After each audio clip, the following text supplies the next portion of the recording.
What does this mean for the case? Well, as far as from my perspective, I think it just helps. It cannot hurt the case. Do I think the boys have any critical information? At this time, the answer is no. Lisa Bradley, is this correct, says that the boys heard something? It's my understanding one of the boys heard it. He says he may have heard a tapping sound. And Lisa Bradley says that the boys were both in her bed that night?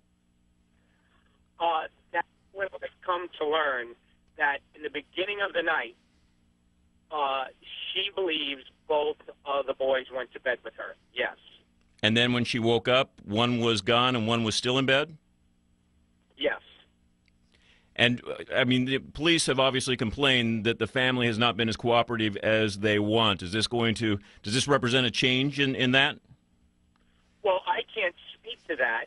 I've never spoken to the boys myself, always wanting to leave that to law enforcement in their investigation. But I certainly don't think it could hurt. And then what is your thoughts on these two new characters, the person two doors down who was reportedly on the front steps with the women that night, and then this new person who reportedly had custody of the phone that received the mystery phone call? What does that do to the case, in your opinion? Well, as far as the neighbor, that's always an avenue to look at. But what I find far more compelling is not so much of the person who may have been in receipt of a phone call. I want to know the validity if a phone call was actually made. See, there's a lot of information out there, a lot of it inaccurate.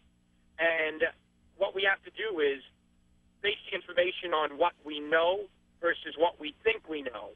And the question I pose is, what phone call, from which phone, to whom? And you believe that the evidence has not been you believe that there has not been evidence to substantiate that a phone call was made from one of the missing calls to this woman's phone. You don't believe there's the evidence to support that yet? Well, you tell me. Where is the evidence for this? What I think I know is that there was a call made, but what I'm basing this on is a statement made by this person who said she was told that. So it starts getting a little fuzzy, if you know what I mean. Gotcha. Bill Stanton, thank you very much for talking to us. I'll talk to you again soon. 10-4. Thank you.